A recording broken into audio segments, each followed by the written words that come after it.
Hello everyone, welcome to my channel. ये dark obsession का next part है, तो चलिए वीडियो को स्टार्ट करते हैं। तो कुकी से बोलता है, कुकी आप आजू माँ के साथ यहीं पे अपने टॉयज़ के साथ खेलो, मैं अभी अपने कुछ काम के लिए बाहर जा रहा हूँ और के लिए उसके बाद मैं घर इवनिंग के टाइम पे घर पे आ जाऊँगा। तो कुकी बोलता है ओके भाई, इतना बोल के जेहूप वहाँ से चला जाता है और वो सीधा उस एड्रेस पर चला जाता है जिस पर्सन ने उसे एड्रेस दिया था। वहीं पे जाकर वो गेट के पास जैसे ही खड़ा होता है, वहाँ का गार्ड बोलता है कि तुम यहाँ पे क्या कर रहे हो, तुम ये इधर से जाओ, यहाँ पर खड़े मत रहो। तभी जेहूप बोलता है कि सर मुझे ये मिलना है। तो तभी वहाँ का गार्ड बोलता है कि तुम्हारा इनके साथ कोई अपॉइंटमेंट है या तुम इन्हें जानते हो। तो जेहूप वो कार्ड दिखाता है और कार्ड दिखाते हुए बोलता है सर। तो वो गार्ड बोलता है ठीक है 2 मिनट रुको, और फिर वो गार्ड अंदर जाकर कॉल करके कुछ बात करता है। तो वो गार्ड आकर जेहूप को अंदर जाने का बोलता है। जेहूप अंदर जाकर देखता है तो एकदम बड़ा सा मेंशन था और वो अंदर सारी ब्रांडेड चीज़ें थी। सब कुछ देखकर जेहूप बहुत शॉक हो जाता है, क्योंकि वो जितना बड़ा उसका वो मेंशन देखकर थोड़ी देर इधर उधर देखने लगता है। अपनी पूरा इधर उधर देखने के बाद वहाँ पर थोड़ी देर पे वही पर्सन आ जाता है और बोलता है कि तुम आगे आओ, तुम बैठो, मैं तुम्हारा ही वेट कर रहा था। पर्सन के साथ बैठ जाता है और कुछ बात करने जैसे ही बैठता है और वो लोग कुछ बात करने चलते हैं, उससे पहले ही एक बहुत ज़ोरदार कुछ टूटने की आवाज़ आती है। तो वो लोग तुरंत उस ऊपर की तरफ देखने लगते हैं। तभी वहाँ से एक सर्वेंट रोते हुए नीचे आती है और वो अपने किचन में जाकर कुछ फूड कुकिंग करने लगती है, जिसे जेहूप देखकर थोड़ा हैरान था, पर वो कुछ नहीं बोलता है। तभी वो पर्सन बोलते हैं कि मैं 2 मिनट में आया। वो ऊपर जाते हैं और कुछ देर बाद फिर नीचे आते हैं। आने के बाद वो जेहूप को लेकर सीधा स्टडी रूम में चले जाते हैं और वहाँ पर उसे बैठने के लिए बोलते हैं। और वो जेहूप के साथ कहते हैं कि मुझे तुमसे कुछ बहुत ही इम्पोर्टेंट बात करनी है। पास बहुत सारी सवाल थे, वो कुछ नहीं बोलता है, बस उधर देखता रहता है। तभी वो पर्सन बोलता है कि मैं जानता हूँ कि तुम बहुत सारे क्वेश्चन पूछना चाहते हो, तुम्हें ये लग रहा है ना कि वो कौन था। तो वो पर्सन बोलता है कि वो मेरा बेटा है, 5 ईयर का था तभी उसकी मॉम की डेथ हो गई है और मैंने उसे बहुत लाड प्यार से पाला है। लगता है कि मेरे प्यार ने उसे बहुत ज़्यादा बिगाड़ दिया है। ये वो ऐसा, पर वो दिल का बुरा नहीं है। इतना बोलते हैं तभी कुछ नहीं बोलता है और बोलता है ओके, और वो वहीं पे बैठे रहता है। तभी वो पर्सन बताता है कि वो कुछ काम चाहिए था ना, मैं तुम्हें काम देता हूँ। पर्सन बोलता है कि मेरे कुछ काम करने से पहले मैं तुम्हें कुछ बताना चाहता हूँ। मैं एक माफिया किंग हूँ, जो बड़ा बिजनेसमैन भी और एक माफिया किंग भी हूँ, पर मैं बुरे लोगों को मारता हूँ, अच्छे लोगों को नहीं। अच्छे लोग बहुत परेशान रहते हैं, मैं उनके हर परेशानी का हल करता हूँ और मैं बुरे ही लोगों को सजा देता हूँ, अच्छे लोगों का नहीं। पर तुम्हें वहाँ पर रोते हुए देखकर मैं उसके लिए आई एम सॉरी। तुम्हारी मदद नहीं, मैं अपना गिल्ट कम कर रहा था। अपने डिटेक्टिव से खबर मिला था कि कुछ मेरे एनिमीज है जो उस बस को हाईजैक करके वहाँ पर जितने भी लोग थे उन सबको तड़पा कर मारना चाहते थे। इसीलिए मैं वहाँ पर गया था और मैं सोचा था कि उन सबको बचा लूँगा, पर उनमें से आधे इंसान को बचा पाया, आधे को नहीं। तुम्हारे मॉम डैड को मैं भी नहीं बचा पाया, आई एम सॉरी। इसीलिए मैं तुम्हारी मदद किया था कि मैं तुम्हारे भाई को बचा सकता हूँ। ये बोलता है इसमें आप सॉरी क्यों बोलते, आप तो अच्छे काम से गए थे, भले ही मेरे मॉम डैड को नहीं बचा पाए, वहाँ पे बाकी सारे लोग तो बच गए। मुझे थोड़ा सा तो दुख होगा कि मेरे मॉम डैड नहीं रहे, पर ये इस बात की खुशी भी है कि मेरा छोटा भाई कम से कम तो बच गया, और जितने भी लोग वहाँ पे बचे उनका भी कोई ना कोई फैमिली मेम्बर बच गया ना। शायद गॉड ने यही डेस्टिनी में लिखा होगा कि मेरे मॉम डैड इतने ही दिन तक रहे। पर्सन बोलता है कि तुम्हारी समझदारी देखकर मैं तुम पे बहुत गर्व करता हूँ, पर मैं तुम्हें एक और बात बताना चाहता हूँ। मुझे एक बहुत बड़ी बीमारी है जिसके कारण मैं 1 या 2 मंथ तक ही जिंदा रह सकता हूँ, उसके बाद मैं भी नहीं रह सकता। पर मैं इसके बाद भी मैं तुम्हें देखकर पता नहीं कि मुझे तुम पर इतना भरोसा हो रहा है कि तुम मेरे बेटे को अच्छे से संभाल सकते हो। प्लीज़ मेरे बाद तुम मेरे बेटे को संभाल लोगे, पर अभी से तुम्हें ये जॉब करना होगा। तुम्हारे भाई की इलाज की और तुम्हारे भाई के हर वो चीज़ का मैं से इंतज़ाम करते हूँ, और ये रहा सब पेपर, और देख लो। जेहूप ये देखकर थोड़ी देर सोचता है, फिर बोलता है कोई बात नहीं, आपने मेरे भाई के लिए इतना मदद किया था ना उस दिन हॉस्पिटल में, तो मैं आप जो बोलेंगे मैं वो करने के लिए रेडी हूँ। फिर वहाँ पर जेहूप देखता है कि उसके भाई का हर वो ट्रीटमेंट का पहले से ही बिल पे हो चुका होता है और उसके भाई हर चीज़ का ध्यान पहले से ही रखा होता है। तो जेहूप बोलता है thank you so much sir, पर आप जो चाहते हैं मैं वो करूँगा। अगर ये सब भी आप नहीं करते फिर भी मैं ये सब आपके लिए करता, क्योंकि आप मेरे टाइम पे मदद किए थे जब मेरे पास कोई नहीं था, आपने मेरी बहुत हेल्प किया है। पर्सन बोलते हैं कि मैंने तुम्हारी मदद बहुत अच्छे से मैंने किया था, पर वो मेरा फ़र्ज़ था, मगर फिर भी मैं तुमसे कुछ मांगना चाहता हूँ, प्लीज़ मुझसे दे दो। मैं तुम्हें देखकर लगता है कि तुम बहुत अच्छे इंसान हो। तुम्हारी मॉम डैड ने तुम्हारी परवरिश बहुत अच्छे से की है। प्लीज़ मेरी बातों को समझो और मेरे बेटे के साथ हमेशा रहना। अभी से स्टार्ट कर दो उसके साथ रहने के लिए, कि तुम मेरे बेटे की एक साया बन के रहो, जहाँ भी हो जाए, जैसे भी जाए, पर तुम उसके साथ रहना होगा, क्योंकि जो वर्क करते हैं उसमें हमें बहुत सावधानी से रहना पड़ता है, क्योंकि कब कौन सा एनिमी कब हम पे हमला कर दे, इसकी कोई गारंटी नहीं है। बोलता है कि ओके सर, मैं आपसे प्रॉमिस करता हूँ कि मैं हमेशा से आपके बेटे के साथ रहूँगा। प्रशांत बोलता है थैंक यू सो मच, तुमने मेरे सर से बहुत बड़ी बोझ हल्के कर दी। मैं इसी टेंशन में था कि मेरे बेटे को क्या होगा, पर मैं अब निश्चिंत हो सकता हूँ कि तुम मेरे बेटे के साथ रहोगे। अभी जेहू बोलता है कि सर मुझे आपसे एक क्वेश्चन पूछना है, आप मुझ पर इतना भरोसा कर क्यों रहे हो। तभी जेहू बोलता है कि मैं तुम्हें अब से नहीं, तुम्हें बहुत पहले से जानता हूँ। जब से तुम सियोल में आए थे ना, साल पहले तुम आए थे सियोल में अपना स्टडी पूरा करने, तब मैं ऐसे ही लोगों को तलाश करता रहा था कि मुझे पहले से पता था कि मेरे पास टाइम बहुत कम है, इसीलिए मैं चाहता था कि मैं कुछ ऐसे एक इंसान को तलाश कर लाऊं कि जो मेरे बेटे का हर वक्त ख्याल रखे और उसे हर चीज़ से और वो प्रोटेक्ट करे, और ना वो किसी चीज़ का लालची भी ना हो। पर मैं तुम्हारे पीछे 4 साल से अपने एक गार्ड को लगा के रखा हूँ, और तुम्हारे घर के पास भी जिसे तुम अपने आजुमा बोलते हो ना, वो मेरे घर की एक सर्वेंट है, बहुत ओल्ड सर्वेंट है। मैं उन पर बहुत भरोसा करता हूँ, इसीलिए मैंने तुम्हारे अपार्टमेंट के बगल में रहने को भेजा था, और मैंने तुम्हारी हर एक डिटेल को पहले से देख लिया है। इसीलिए मैं चाहता हूँ कि तुम मेरे बेटे को अच्छे से प्रोटेक्ट करो, और तुम्हारे हर चीज़ का मैं ध्यान रखूँगा। तो जेहू बोलता है ओके, पर मुझे आपकी कोई चीज़ नहीं चाहिए। मैं अब चाहता हूँ कि मैं अपने भाई को अपने तरीके से और अपने पैसों से ट्रीटमेंट कराऊँ। तभी वो प्रशांत बोलता है, फिर जेहू उन्हें मना करते हुए बोलता है आई एम सॉरी सर, पर मैं चाहता हूँ कि मैं अपने भाई का खुद से ख्याल रखूँ, किसी के सहारे नहीं। मैं खुद इतना बड़ा हो गया हूँ कि मैं उसका ख्याल रख सकता हूँ। तभी वो प्रशांत बोलता है पर तुम्हारी स्टडी, बोलता है कि मुझे अब स्टडी करने की कोई ज़रूरत नहीं, मगर मैं अब कोई हेल्प नहीं लेना चाहता हूँ, पर मैं जो आपने मुझे वर्क दिया है मैं वो करना चाहता हूँ। मैं उसके लिए मना नहीं कर रहा हूँ। अगर आप मेरी बातों को नहीं मानेंगे तो मैं वर्क के लिए मना कर दूँगा। प्रशांत बोलता है ठीक है, पर तुम्हें अभी से उसके साथ कॉलेज और उसके हर एक चीज़ पे उसके साथ रहना पड़ेगा।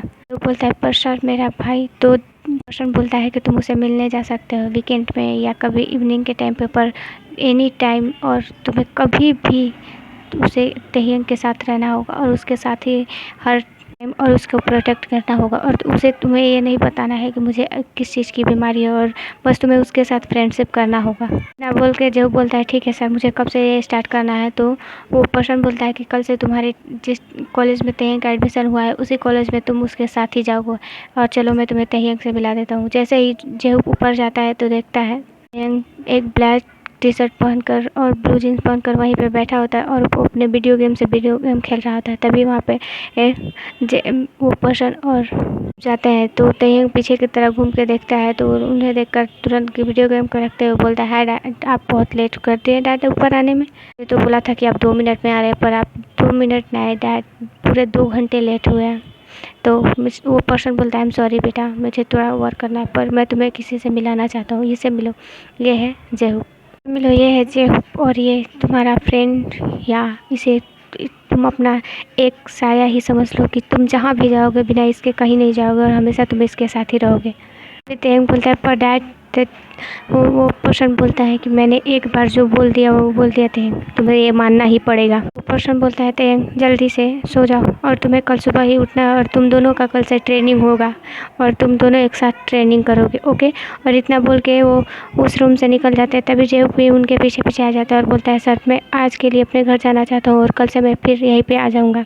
जाने लगता है। तभी वो पर्सन उसे रोकते हुए बोलते हैं कि तुम अपने भाई का टेंशन मत लेना, उसका ध्यान रखने के लिए मेरे कुछ गार्ड और वहाँ पे मेरी एक बहुत अच्छी और बहुत ज़्यादा ट्रस्ट करता हूँ उन्हें मैं तुम्हारे भाई के पास छोड़ दिया हूँ, वो उसका ख्याल रखेंगी, और तुम हमेशा तहियंग के साथ रहोगे। वो बोलता है ओके सर। इतना बोल के वो चला जाता है। घर पे जैसे ही वो आकर देखता है कि कुकी उसके लिए वेट कर रहा होता है। तभी जो धीरे धीरे आकर कुकी को पीछे से उसे डराने की कोशिश करता है। तभी कुकी ने थोड़ा सा डर के और फिर थोड़ा आउट बनाते हुए और थोड़ा सा रोते हुए एक्टिंग करते हुए बोलता है कि आपने मुझे डरा दिया भाई, आपने मुझे डरा दिया और आपने मुझसे प्रॉमिस किया था कि आप जल्द ही आ जाओगे, पर आपने तो इतना लेट कर दिया ना भाई, मैं आपसे बात नहीं करूँगा भाई, आप बहुत बुरे हो भाई, आपसे मैं बात नहीं करूँगा, आपने बहुत लेट कर दिया, मैंने आपको बहुत मिस किया और मैंने तो मिस किया कि मैं आपको बता भी नहीं सकता भाई, इतना ही बोल रहा था। तभी आजू पीछे से बोलते हैं, सच में कुकी तुमने अपने भाई को मिस किया? मैंने तो नहीं तुम्हें देखा, क्योंकि तुम तो पूरे दिन मेरे साथ टॉयज़ के साथ खेल रहे थे और अच्छी भी खाया और फूड भी खाया, तुमने तो एक भी बार जेब का नाम नहीं लिया। तभी कुकी थोड़ा सा स्माइल करते हुए बोलता है कि नहीं आजुमा, मैंने भाई तो याद किया था ना, आपने नहीं सुना, मैंने बोला था भाई को मैं मिस कर रहा हूँ। कुकी को अपनी तरफ टर्न करते हुए बोलता है, आई एम सॉरी बेबी, मैं थोड़ा सा लेट हो गया, पर मैं आपको एक बात बताऊँ, आपको आजुमा के साथ थोड़ा सा पता है मेरी एक जॉब लग गई है जिसमें जॉब कर सकता हूँ और हमारे पास बहुत सारे मनी आएंगे, तो मैं आपको बहुत अच्छे टॉयज़ दूंगा, आप टॉयज़ लोगे ना? आपको पढ़ना स्टडी भी करना है ना? क्योंकि हैप्पी हो जाए तो बोलता है कि हाँ भाई, मुझे तो स्टडी भी करना और मैं बहुत सारे टॉयज़ के साथ खेलूँगा भाई, मुझे बहुत सारे टॉयज़ दो और मुझे हैप्पी पिक करना, मुझे हैप्पी हो, मैं कुकी बहुत हैप्पी है और वो अपने हैंड से ताली बजाते हुए बहुत हैप्पी हो जाता है। तभी जेब बोलता है, चलिए चलो अब हम लोग डिनर कर लें। तभी तो कुकी बोलता है ओके, और इतना बोल के वो लोग डिनर करने लगते हैं। तभी ही डिनर करने के बाद कुकी ही बोलता है, भाई मुझे बहुत नींद आ रही है, मैं अपने रूम में जाऊँ? तो जेब बोलता है, नहीं कुकी, आप मुझे आपसे थोड़ा सा जो बहुत इंपॉर्टेंट बात करना है, तो प्लीज़ मैं आपके साथ बातें कर सकता हूँ? तो कुकी बोलता है, ओते भाई मुझसे साथ बातें कर सकते हो, आप ऐसे क्यों बोल रहे हो, मुझसे अच्छे से बातें कर सकते हो, इतना बोलता है। तभी आजुमा कहते हैं कि ठीक है, मैं ये सब साफ कर रही हूँ, तुम लोग जाके बातें कर लो। तभी जेहू कुकी को लेकर वो एनी के पास आ जाता है और कुकी को वहाँ पे बैठाते हुए और उसके सामने बैठकर बोलता है, कुकी आपको पता है मुझे बहुत अच्छा वर्क मिला है, मगर मुझे आपसे दूर रहना पड़ेगा। कुकी थोड़ा सा रोते हुए बोलता है, नहीं भाई, मैं आपसे दूर नहीं रहता शैतानो भाई, अब तो पता है मोम डैड भी नहीं आते और आप भी नहीं आओगे। तो जेब बोलता है कि नहीं बेबी, मैं आपसे कभी कभी मिलने आऊँगा और आपके लिए बहुत सारे चॉकलेट और टॉफ़ी भी लेकर आऊँगा, पर आप नहीं चाहते हो कि भाई वर्क करे और बहुत सारे मनी आएंगे, हम लोग साथ में खेलेंगे, बहुत सारे आपको टॉयज़ मिलेंगे। तो फिर बोलता है, नहीं भाई, मुझे टॉयज़ और बहुत सारे कुछ भी नहीं चाहिए, बस मेरे साथ आप रहो तो ना हमेशा। तो जेब बोलता है, हाँ बेबी, मैं आपके साथ हमेशा हूँ, पर मुझे अपना वर्क भी करना पड़ेगा ना, अगर वर्क नहीं करेंगे तो कैसे हम लोग पैसा मनी लाएंगे और कैसे फिर मॉम डैड वापस आएंगे। तभी कुकी बोलता है, ओके भाई, मैं आपको समझ जाए, आप जो अब पर मुझे आपको वीकेंड में हर 2 बार आप मेरे साथ मिलने आओगे और बस मेरे साथ टाइम स्पेंड करोगे, ओके? तो जेब बोलता है, ओके बेबी, मैं आपके साथ बहुत सारा टाइम स्पेंड करूँगा, पर मैं कल। तो जेब तभी कुकी बोलता है, भाई आपको तब जाना है? तो जेब बोलता है, बेबी हम मैं सुबह ही चला जाऊँगा। तभी कुकी बोलता है, पर भाई मैं आपको बहुत मिस करूँगा। तो जेब बोलता है, हाँ बेबी, मैं भी आपको बहुत मिस करूँगा, पर हमें तो वर्क करना ही होगा ना, तभी तो मॉम डैड वापस आएंगे। बोलता है, ओके भाई, और इतना बोल के जेब बोलता है, आप जाओ, आप आराम करो, आपको रेस्ट करना होगा ना, फिर आपको फिर अपना स्टडी भी पूरा करना पड़ेगा, और आपका मैंने आपका एक छोटे से स्कूल में एडमिशन भी हो गया, आप वहीं से स्टडी करोगे। तो तभी कुकी बोलता है, नहीं भाई, मुझे स्कूल नहीं जाना है, घर से स्टडी करना है, आज मत साथ में स्टडी करूँगा। वो बोलता है, बेबी डरो मत, बाहर कोई नहीं होगा, आप जा सकते हो। तभी कुकी बोलता है, नहीं, मुझे स्कूल में नहीं जाना, तो वहाँ पे बहुत बुरे लगते हैं, मैंने देखा था एक लड़के, तो वो लोग बुली कर रहे थे, मुझे बाहर नहीं जाना, मुझे बाहर तो स्कूल में नहीं, घर से पढ़ना है, और कभी कभी मैं आजुमा के साथ थोड़ा गार्डन में घूमने जाऊँगा, मगर मैं बाहर नहीं जाऊँगा, बाहर स्टडी नहीं करूँगा, बाहर बहुत बुरे बुरे लोग रहते हैं।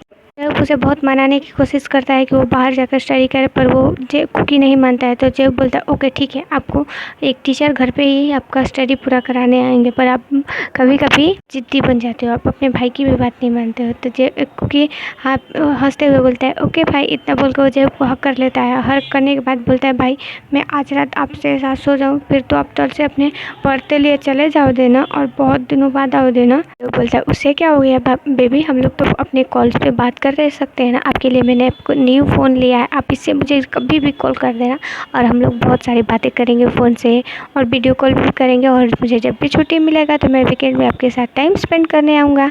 इतना बोल देता है। तभी जो कुकी हैप्पी हो जाता है, उसे हक करके फिर बोलता है, भाई मुझे नींद आ रही है, चलो ना मुझे सुला दो। बोलता है, चलो बेबी हम लोग फिर आराम करते हैं। इतना बोल के वो लोग जाता है। जब जैसे ही उसके का फ़ोन रिंग करने लगता है, जब तुरंत कॉलर आईडी देकर कॉल उठाकर बोलता है हेलो, हाँ सर। तो उधर से कोई आवाज़, उधर से एक पर्सन बोलता है कि जल्दी आओ, अब तुम लोग को जाना होगा। तभी जेब बोलता है सर इतनी जल्दी। बोलता है ओके सर मैं अभी आता हूँ। और इतना बोल के जेब उठ जाता है और वो धीरे से उठकर कुकी के पास से उठकर धीरे धीरे वो आजू माँ के पास जाता है और उन्हें उठाकर बोलता है कि आजू माँ मुझे अभी जाना होगा, पर मैं आपसे कुछ बात करना चाहता था, मुझे टाइम नहीं मिला, पर मैं अभी बताता हूँ। आजू माँ आपको तो सारी बातें पता ही होगी, आपको ये भी पता होगा कि मैं पूरे 4 ईयर के लिए यहाँ से जा रहा हूँ। प्लीज़ आप इस 4 ईयर में मेरे बेबी कुकी का ध्यान रखना। और मैं नहीं बता सकता कि मैं कब आऊँगा इन 4 ईयर में, पहले या तो 4 ईयर के पहले भी आ सकता हूँ या 4 ईयर बाद आऊँगा, पर मैंने उससे बहुत झूठ बोला है कि मैं जल्दी आऊँगा। प्लीज़ आजू माँ उसका ख्याल रखना। और प्लीज़ हर चीज़ के लिए उसे प्लीज़ समझा देना, वो बहुत ही ज़िद्दी है। वो मुझे ना देखकर थोड़ा ज़िद करेगा तभी वो वहाँ पे वो आजू माँ बोलती है कि कोई बात नहीं बेबी, मैं उसके साथ तो इतना रह चुकी हूँ, मुझे पता है कि उसे कैसे मनाना है। इतना बोल के और वहाँ पे एक नोट लिख के कुकी के लिए छोड़कर चला जाता है और वो लोग चले जाते हैं। तभी थोड़ी देर बाद सूरज की किरणें कुकी की आइस पर पड़ती है, तो वो अपने आइस को रब करते हुए उठता है और बोलता है भाई आप कहाँ पे हो। तो वो देखता है कि उसके अगल बगल कोई भी नहीं है, तो तुरंत वो थोड़ा रोने से आजू माँ को बुलाने लगता है। तभी आजू माँ आती है और उसे बोलती है बेबी आपके भाई तो वर्क पे चले गए, पर आपके लिए ये एक लेटर देकर गए, आप ये पढ़ लो, उसके बाद सब समझ जाओगे ओके। तभी वो लेटर उठा लेता है और उसे रीड करने लगता है, जिसमें ये अपने लिखा गुड मॉर्निंग बेबी, मुझे पता है कि आप उठकर मुझे ढूंढोगे, पर मैं आपके पास नहीं रहूँगा तो आप थोड़ा वरीड हो जाओगे, पर आप वरीड मत होना। मैं जल्दी ही आपके लिए बहुत सारी चीज़ें लेकर आने की कोशिश करूँगा और आपको पता है मेरा थोड़ा सा वेट कर लेना ओके बेबी। भी आपको पता है ना आपके पास फ़ोन है, जब भी आपको अगर मुझे याद आए तो आप मेरे पास कॉल कर लेना और अच्छे से अपना स्टडी करना और अपने पिल्स अच्छे से, अपने सारे दवा अच्छे से लेना ओके। और इतना बोल के बोलता है आई लव यू।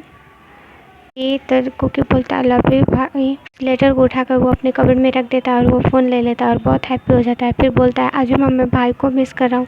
तभी आजू माँ कुकी को समझाते हुए बोलते हैं बेबी आपको पता है आपके भाई जल्दी आएंगे, पर आपको पता है वो बहुत अच्छे काम करने गए। कुछ लोग हैं ना जो बुरे लोग हैं ना, वो लोग अच्छे लोगों को परेशान करते हैं, तो भाई आपके उसी अच्छे लोगों को बचाने गए। आप चाहते हो ना कि आपके भाई एक हीरो हैं। तभी कुकी हैप्पी हंसते हुए बोलता है हाँ भाई हाँ आजू माँ मेरे भाई बहुत ही सुपरमैन है और वो एक हीरो है। करके वो लोग थोड़ा टाइम स्पेंड करते हैं और जिसमें थोड़ा थोड़ा रिकवर हो रहा था, पर मगर कभी भी वो जब डरता है और वो कुछ बैड ड्रीम आने आ जाता है तो वो फिर से अपने लिटिल स्पेस में चला जाता है। और ऐसे तो वो धीरे धीरे रिकवर होने लगा था, क्योंकि उसका ऑपरेशन होने के बाद उस पर्सन ने उसका ऑपरेशन करवा दिया था और सब नॉर्मली हो रहा था। ऐसे ही 4 साल बीत जाते हैं और जेहू और तेयंग भी वापस आ जाते हैं। कोरिया वापस आने के बाद जेहूब सोचता है कि वो अपने भाई से मिले, पर वो वहाँ पे नहीं जाता है, सीधे वो लोग किम मेंशन में आते हैं। 4 सालों में तेयंग ने सारे वर्क को संभाल लिया था, वो अपने बिजनेस को और वो माफिया वर्ल्ड को भी संभाल लिया था। पर यंगेस्ट बिजनेसमैन का उसे अवार्ड भी मिल चुका होता है, पर फिर भी लोगों के लिए लगता है कि तेयंग बहुत एक नॉर्मली इंसान है और वो बहुत काइंड हार्टेड है, पर ऐसा कुछ नहीं होता है। उसके जैसा रूडलेस और हार्टलेस माफिया कोई नहीं होता है। वो अपने एनिमी के लिए बहुत बुरा इंसान है और जैसे वो तड़पा तड़पा के मारता है अपने एनिमीज़ को, वैसे कोई मारने के लिए सोच नहीं सकता है, क्योंकि वो हर वेपन और हर एक लाइफ और हर एक चीज़ का इस्तेमाल करता है वो अपने एनिमी को टॉर्चर करने के लिए, और वो खुद अपने हैंड से टॉर्चर करता है। ये सब करने के बाद भी तेयंग को एक चीज़ ही पसंद होती है, उसे एवरी नाइट एक गर्ल चाहिए होती है, जो गर्ल या बॉय चाहिए होता है जिसे स्ट्रेस रिलीव कर सके, और उसके साथ कोई भी मर्जी नहीं दिखाता है। वो जैसे लगता है उसे अपने रिलीव करना होता है और किसी को भी वो नहीं। ऐसे ही वो लोग अपना पूरा वर्क करके 4 साल बाद जैसे ही कोरिया में आते हैं, कोरिया में कुछ वर्क करने के बाद तेयंग बोलता है कि जेहू तुम्हें पता है ना अभी मुझे बहुत स्ट्रेस फील हो रहा है मुझे अभी। तभी जेहू थोड़ा सा बोलता है सर ओके आपके लिए सारा इंतजाम हो चुका है और वो आपके रूम में वेट कर रही है। इतना ही बोल के तेयंग बोलता है ओके जेहू गुड जॉब, तुम बहुत अच्छे मेरे से मुझे जानते हो और मेरे हर चीज़ का ख्याल रखते हो। और इतना बोल के तेयंग एक पास जाकर उसे बाइक के की लेता है और वो जाने लगता है। तभी जेहूब भी उसके पीछे जाने लगता है और जेहूब के पीछे सारे गार्ड आने लगते हैं। जैसे ही किम मेंशन में जाता है वो सारी चीज़ें वहीं पे हॉल रूम के काउच पे फेंकते हुए चला जाता है। तभी जेहूब वो सारी चीज़ों को लेकर एक सर्वेंट को देता है और बोलता है कि थोड़ी देर बाद में ये चीज़ें ले जाकर तुम रूम के टेबल पे रख दो। और इतना बोल के जो है वो थोड़ा सा जो सामान था वो वहीं पे उस सर्वेंट को दे देता है और वो वहीं पे काउच रूम पे हॉल में बैठ जाता है और बैठ कर कुछ देर वेट करने लगता है। इधर जो तेहंग रूम में जाने के बाद एक गर्ल को देखकर बहुत हैप्पी स्माइल करता है और बोलता है कि जल्दी से अपने आप को अनड्रेस करो। लड़की डरते हुए बोलती है सर पर।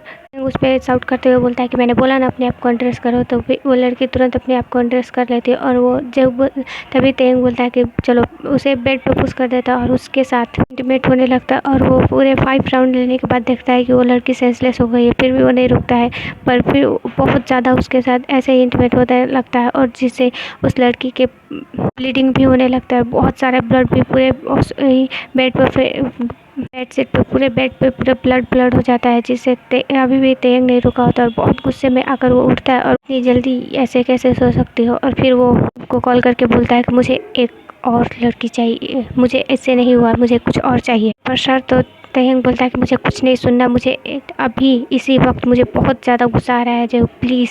तभी जो एक और कॉल करता है और वहाँ पे 2 लड़कियों को भेज देता है। तभी तेहंग उनके साथ भी बात करता है और बोलता है कि तुम अभी बाहर जाओ और उसे बाहर ही वेट करने के लिए बोल देता है। और दूसरे गर्ल को बोलता है कि जल्दी से अपने कपड़ा को एड्रेस करो। वो गर्ल भी अपने आप को एड्रेस करने लगती है और वो बहुत ज़्यादा डर रही थी क्योंकि जो फर्स्ट गर्ल का हाल हुआ था उससे डर रही थी। पर वो कुछ नहीं बोलती क्योंकि वो पैसों की ज़रूरत थी और वो पैसों के लिए सब कर रही थी। तभी तेंग उसके साथ भी उसे ही रफली इंटीमेट होता है, उसके साथ भी वही हाल होता है।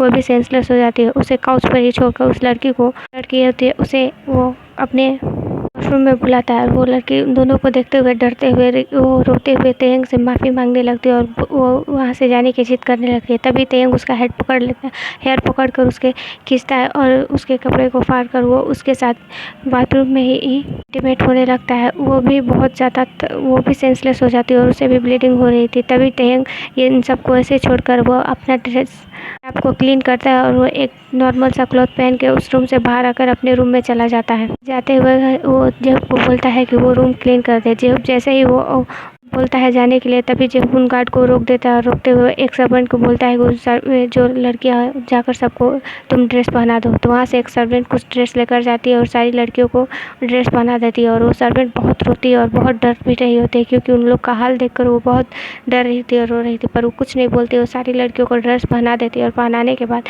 वो बाहर आ जाती है। तभी जब बोलता है कि जब गार्ड जाते हैं और उन सारी लड़कियों को उसके खुद के हॉस्पिटल में एडमिट कर देते हैं और उन्हें कुछ पैसे देकर बोल देते हैं कि इनका इलाज करो और इनके इलाज करने के बाद इन लोगों को घर छोड़ दो। एवरीवन, आज के लिए इतना ही। और प्लीज़ मेरी अगर वीडियो अच्छी लगी तो आप कमेंट करके मुझे बताओ कि हाँ वीडियो अच्छी लगी और लाइक भी कर देना। और please subscribe my channel please और सपोर्ट मी प्लीज़। एक और पार्ट है इसका। बाय।